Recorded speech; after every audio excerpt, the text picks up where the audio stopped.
Joo, vityynehän se siinä. Mä oon jo vitun kännissä! Tykkäätkö sä animesta? No en mä nyt tiedä. Ehkä mä vähän se tykkään. Ite on kahtonut animea aika paljonkin. Etkö sä tiedä kuka mä oon? No ei kyllä tuu mieleen. No hyvä. Mä huomaan heti, että isäntä, mies on mies. Täällä on kaljaa. Kaljaa. Minulla on vanhoja lonkerotölkkiä. Ootko sä kännissä?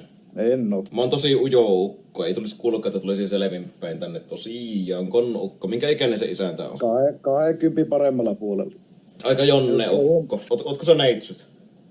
Juu, on. Oikeesti.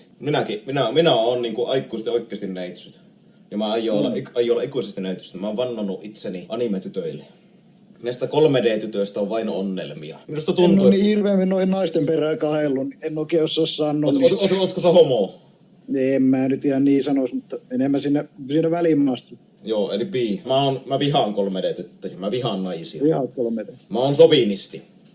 Ne tuo vaan harmia sulle. No, Mutta sä oot kyllä söpöstä, juman katsotaan söpöstä, ei vittara, joka vai isännöstä. Oikeesti, mä myönnän teille, mä oikeesti saatan olla homo. Mä oon ehkä homo. Mä oon homo, okei, mä oon homo. No okei, se on aika normaali. Vittu tytötkin on immeä kaverit tässä pimppejä, niin... Kyllä me pojatkin saadaan välillä immeä. Konaa! Konaa justis. Mä haluun muijan, jolla on violetit pillukorvat, häntä, kissan korvat, violetit silmät. Tai jotakin sinne päin. Minä olen aivan varma siitä, että se onnistuu. Ja sitten helvetin hikki perse, pullee pillu, hyvät tissit. Ja näin. Mainiota. No. Ja mitäpä ukot tietää? Onko kaljaa, onko pimppejä ollut, onko... Kato mikä outfitti. Mitä se tarvitsisi alkoholisesti, tiedätkö sinä? Lisää kaljaa. Hoitopaikan.